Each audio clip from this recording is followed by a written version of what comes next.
let's try this again. Hello and welcome to another live stream and another episode of Daily Market Mastery with me, Christian Rauchenwald. Unfortunately, I just noticed that the microphone was not configured properly anymore. On top of that, we're having some internet issues with our ISP, so I hope fingers crossed that the stream will run smoothly for the entire length. If not, we just see each other on another day. And that said, before we actually jump into it, let's get the usual disclaimer out of the way as well real quick. So everything that I share in this live stream / video is my personal opinion and in no way financial or professional advice of any kind. You should always do your own research, consult certified professionals, draw your own conclusions, and make your own decisions.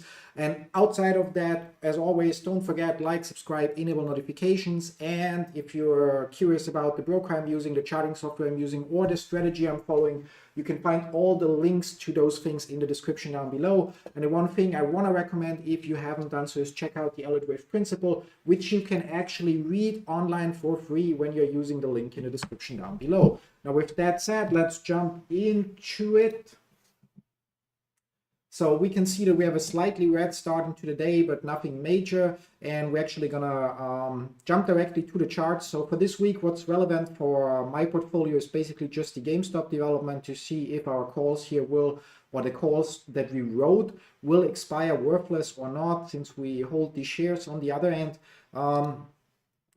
As far as GameStop goes, based on that, you can check out the episode from Thursday or other episodes from prior to Thursday regarding a more detailed forecast. But basically we have what visually appears to be a big corrective pattern here, which means we would expect another 5-wave impulse down. Now, we already finished one 5-wave move here, but personally on the bigger picture I expected we will get a little bit more and that we actually move down into the $15 area to finish this bigger corrective pattern that either starts here and is basically a combination of corrective patterns that drags out and takes us down to the 78.6 retracement level, or it starts here and the equation is pretty much the same. So the $15 mark is the goal in the immediate future, from where we, in my opinion, again, that's all it is, my personal opinion based on my experience with Elliott Wave Principle and in general trading and investing.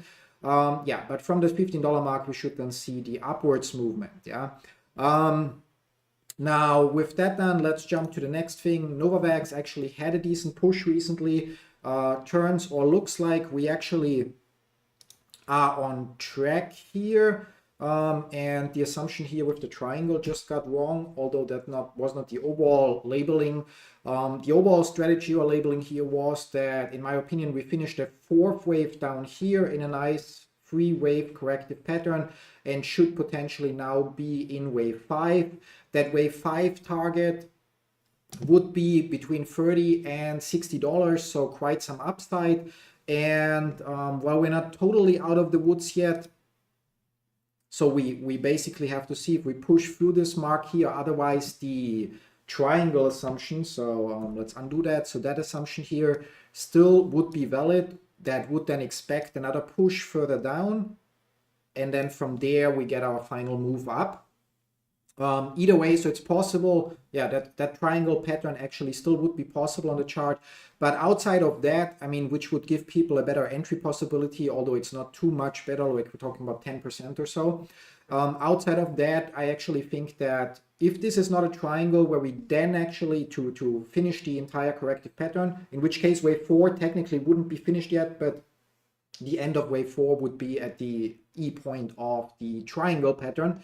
If we're already done with the corrective pattern, then this would be our next wave 1, 2, and we would be in the next 1, 2, and so on. So we should expect strong upwards movement this week. If we don't get strong upwards movement this week, we could potentially retrace down into that area. I would expect, technically we could draw a line connecting those two. We already have a lot of lines on the chart. It's getting a little crowded, but let's add that one.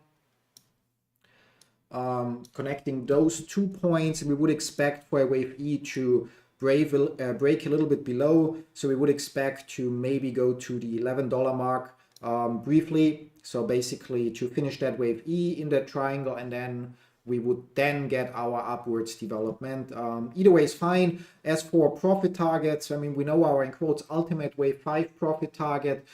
In between, we'll have to wait a little bit to either get the confirmation for the triangle pattern, so based on downwards movement and then starting the upwards movement, or we get the confirmation that this is indeed already the beginning of the fifth wave by seeing a little bit more upwards movement here. So a little bit more patience is needed to be certain which is which, but overall it doesn't change the bigger picture pattern here, so that in my opinion we are actually going up and will go up substantially over the next couple of months in Novavax. Now with that, actually let's jump into NVIDIA, where we're here crabbing around.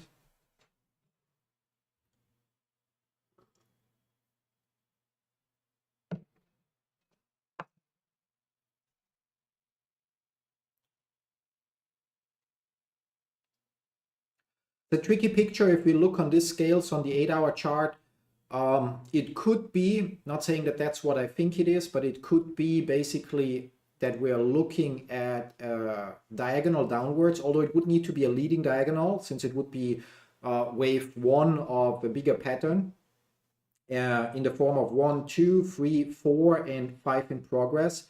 However, with the upwards movement that started around the 78.6 retracement here, I think it's more likely that we had our relatively perfect ABC pattern that reached, where wave C reached the 161.8 expansion level of wave A, and we are now in our next 5-wave impulse up. Now there is the possibility that this is wave 1 and 2. However, I think it's in this case almost more likely that this is 1, 2, 3, 4 diagonal, and we are currently in wave 5, which means wave 5 should actually take us roughly to the 150 mark, and it will again subdivide into 1, 2, 3, 4, 5 for wave 1, 2, 3, 4, 5. So basically, while we might start the week in the red with NVIDIA and probably then also the NASDAQ and SPY, we'll take a look at them in a minute. I think that the, like not short-term, but mid-term movement should take us higher here. One crucial mark here would be the, what do we have here, 100.95. If we break that, so here to the bottom, then I'd be wrong, and we seriously would have to consider the possibility of 1, 2, 3, 4, and 5 taking us below the $100 mark, which means either way, I think it's not the worst trade if one were to be long right now, because the risk is limited. We can get out of our position here around 195, or worst case here at 97.15, and would then be able to short for still a decent distance. Or on the upside, we have, if we are right in our assumptions, decent profit targets. So that about NVIDIA.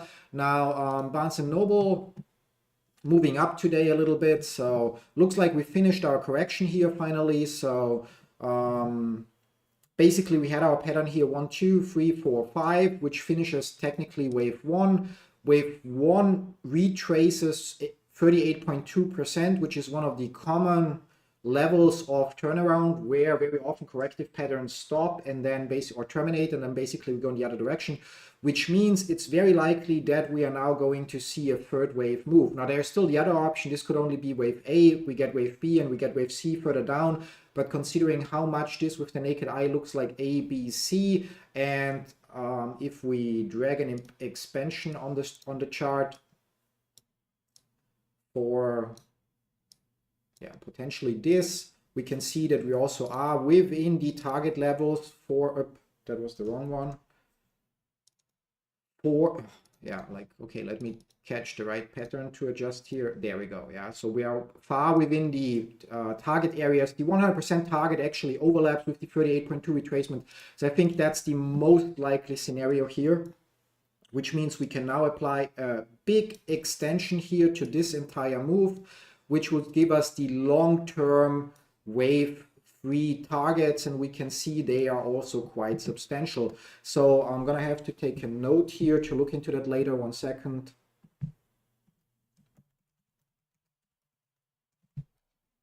So this might be something where it would potentially, or could potentially, if my analysis is correct here, getting some leaps call options here would probably pay off hugely in the long run, since we're looking at, I mean, not as good as Novavax, where we have basically roughly the same price right now, but our profit target is at 30 to 60, but it's getting close to it. So depending on the price of other even options for Barnes & Noble Education, let's check BNet.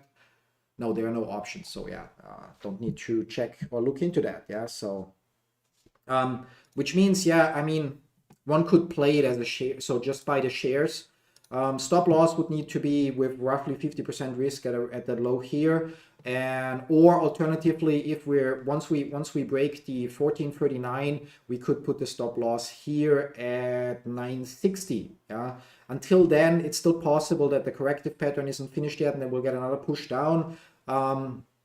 Based on the pattern that I'm seeing on the chart. So overall, yeah, like I think it's definitely not the worst trade. On the other hand, I think waiting a little bit more, because if you get in at $12 or you get in at $14, if we consider price targets close to 30 and up to 50, I think waiting for either a break of 1439 and then entering, or for a break to the bottom to basically maybe enter at this correction or this correction level or retracement level, if the correction hasn't finished yet. But overall, from the looks of it, I think we're done with the correction. We should now form a big third wave over the next couple of months. Now here we have June, July, August, September. Oh no, September is still in progress, yeah. So June, July, August. So this took 3 months here. So we're talking about anything between the next 2 and 9 months roughly. That should take us up to the target area. Now moving on, yeah, they were just waiting with the stick, do something. No, actually they were not waiting. They were actually thought we might have had our corrective pattern finished here. And I mean, visually that's a 5-wave impulse, 1, 2, 3, 4, 5. So we don't expect it to get lower than 336. And I would actually consider this right now yeah, affordable entry point. However, stop loss would need to be at 336, since this clearly is an impulsive pattern. If we break below that 336, then the whole pattern becomes invalid. The bigger pattern would still theoretically be valid, but yeah, so I mean, if one wants to be super safe, stop loss would be at 261, and take profits would be, as we can see, between 835 and then upwards of 30. But obviously there needs to be quite some positive news, potentially also some shorts that are forced to close to get those moves. So this would be more of a high risk bet. Green wave, similar or not similar, we are waiting for it to have some positive development of any kind. Immersion, yeah, still gonna take, I mean, we're looking on a daily chart. We assume that our correction finished here on the 100% expansion level, which happens to overlap nicely with the 61.8 retracement level. And visually that looks like an ABC 3-wave corrective move. So here it's the same thing. Basically, from the looks of it, we're good with our position, and we should actually from here get upwards movement for the next 5-wave impulse. We, however, still have to wait a little. Yeah, I mean, if we want absolute confirmation. As for the stop loss, it would right now need to be at around 30%, 6.54, and the take profit would be, yeah, like upwards of, no, around $18, so between 16 and 18. So the risk reward ratio of this trade wouldn't be that great, but yeah, it's also not a bad position. No, we're looking at a weekly chart. If we get it to load, not much happening or going on here. We're still below the 30-cent marker, still be expected to go lower. If the chart doesn't load, we just move on here because I don't have a position in it right now. And Olga, our one regular viewer that actually has, is on vacation. So moving on to costs in that case. So yeah, here we are basically, how low did we get here? The low was at 656. And here we were at 652 and 654. So that still checks out as a potential 1, 2, 3, 4 and wave 5 in progress, but it would need to be a diagonal. The other option would be the correction that looks so nice here actually isn't finished, and we have like 3 waves. In some form 3 waves, but very, very hard to label that properly. And we'll now have another 3 waves or 5-wave move. So we could get a little lower here. I actually thought we're done with the correction and we'll go up from here, but from the looks of it, we may or might actually still get another push down. Yeah, like obviously if we were to use trend lines, we see that we broke through this one here. Yeah, it would have been too nice because we bounced very nice at the 50% retracement level. So right now, if we break the 654, we actually will see at least the $5 mark in my opinion. for a bigger corrective pattern. Long term, however, if we go by Elliott Wave Theory or the Elliott Wave Principle, it's still a bullish pattern in development, in my opinion. Or it would need to be this a corrective pattern as 1, 2, A, B, C, and then this would be actually an impulse developing downwards. But for that, we would need 5 waves in this move, and visually to me, that's a 3-wave move, so I don't think that's gonna happen. Unless it's the final move downwards, in which case that could be an ending diagonal, which would then be ABC, but then we also would need ABC in here, and then another ABC, and then ABC, and then ABC, and yeah, like so, yeah. So we'll have to wait. Yeah, our exposure there isn't too big. There are definitely, even during today's streams, we already saw other